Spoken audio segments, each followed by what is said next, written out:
So, Turning Red. It's the latest Pixar film you can watch on Disney+, and it's probably on track to being one of the more standout films in recent time. To make it clear, I've watched the movie at the time of me writing the script, but I dragged my heels to do so. Not because I'm against the film or anything, just because I happen to have a few reasons as to why I'm hesitant to support modern-day Disney and not give them money for Disney+.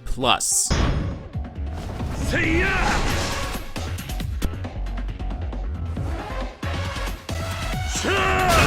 I got more, but I'm trying to get this out quickly, so let's move on. Still, it's not like I'm going into this movie completely blind. From trailers and the stories about Mei Lee, a young girl growing up in the early 2000s who's looking to have the best year of her young life. But then one night gets transformed into a red panda and hijinks ensue.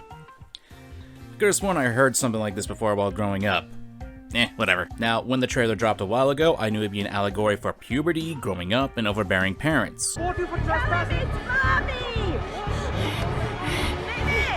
Tell him you forgot your emotional, damn it! It wasn't hard to understand what the basic theme of the movie was going to be. We've seen this kind of story for ages in our culture, as a coming-of-age story. I've seen this story before in stuff from Spider-Man to Mega Man Star Force, where the character goes through a change in their everyday life and has to adapt to it. Sometimes in a more hyperbolic and ludicrous manner, and they have to learn to adapt to this big change in life, like, say, turning into a red panda.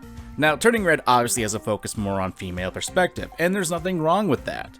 Girls should have stories like this told, and I don't see a problem with them being told in that regard. Now, you wouldn't think a movie like this would be generating internet hate, but for some reason, there's this internet slap fight going on, ranging from character designs to how the movie is cringe, to people saying some of the dumbest I've heard in a long while. Honestly, this kind of stuff kind of pushes me away from certain pieces of media, where the internet slap fight's just sour an experience for me, as people often ruin things, or take the fun out of anything. And it's becoming more and more prevalent as the years go by to me. Let me give an example. It might look all cutie and fuzzy on the outside, but once you start the movie, I was shocked. This is propaganda. This'll turn children into furry freaks. It's about a girl and she disagrees with her mom about her first sweet, and then becomes a furry and her friends love her for it. Propaganda. Trash. Don't let them watch it. This is why kids are identifying as animals and using litter boxes in our schools. What the fuck am I reading? Oh boy, that's a work of art right there. I can't tell if they're trolling or serious. If they are serious about turning kids into furries, well, I can tell you've never grown up in the 2000s. To get back to the seriousness, a lot of people online, and by that I mean the twats on Twitter, seem to think the movie's bad because they can't relate to the character because she's a girl and going through girl things.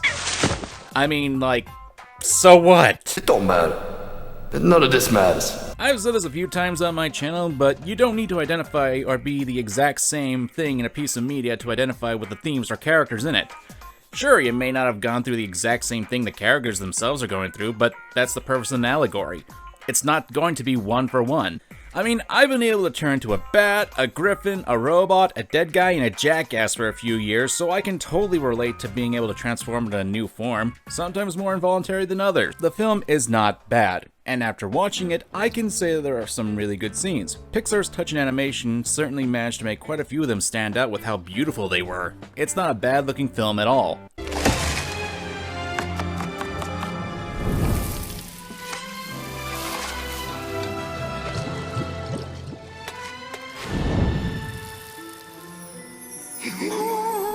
Mei's arc as a character, while a bit wincing-inducing at times, was still a fine character arc where she learns to accept this new part of herself but still respect her family at the end.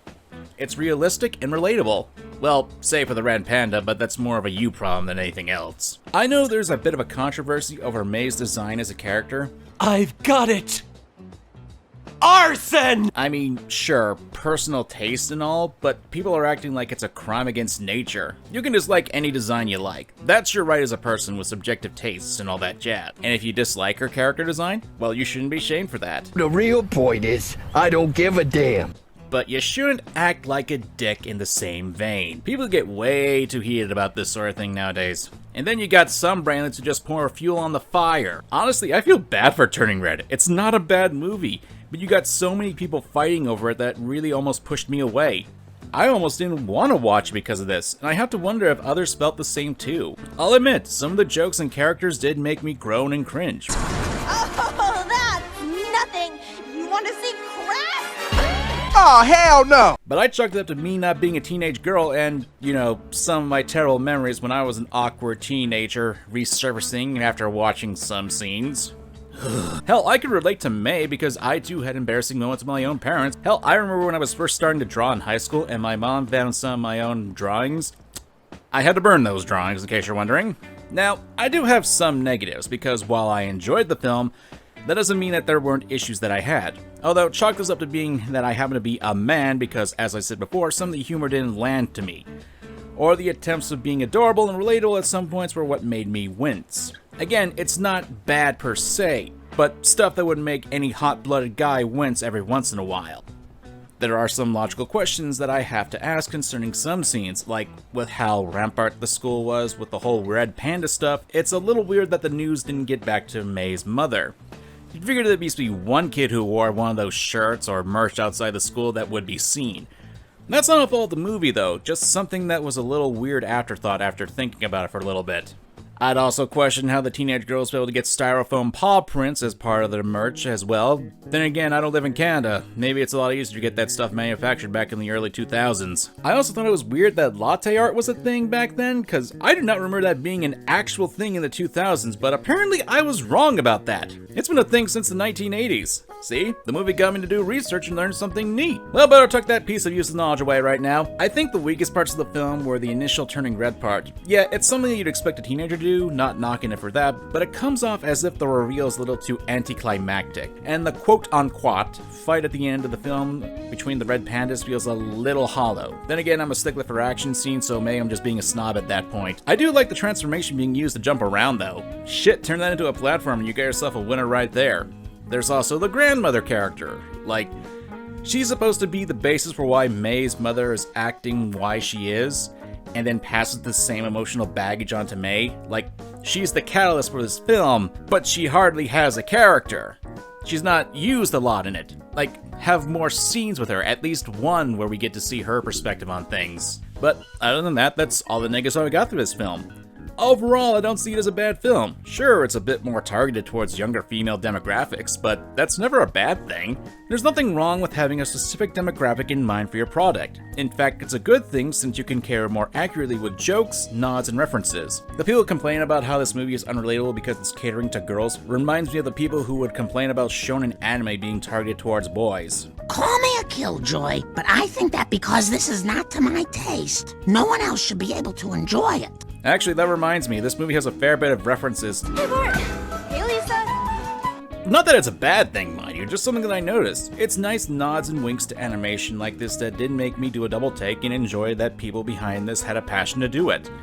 And from what I understand, and I apologize if I butcher this name because that's my shtick on this channel, Dome Shi as the director.